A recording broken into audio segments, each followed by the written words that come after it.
جو لوگ اپنا مال خدا کے راستے میں صرف کرتے ہیں پھر اس کے بعد نہ اس خرچ کا کسی پر احسان رکھتے ہیں اور نہ کسی کو تکلیف دیتے ہیں، ان کا صلہ ان کے پروردگار کے پاس تیار ہے،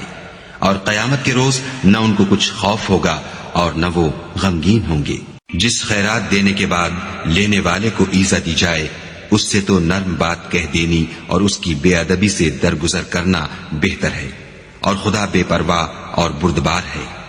جو لوگ اپنا مال خدا کے راستے میں صرف کرتے ہیں پھر اس کے بعد نہ اس خرچ کا کسی پر احسان رکھتے ہیں اور نہ کسی کو تکلیف دیتے ہیں، ان کا صلہ ان کے پروردگار کے پاس تیار ہے،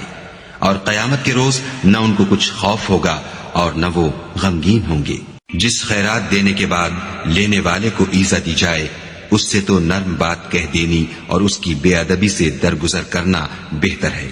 اور خدا بے پرواہ اور بردبار ہے۔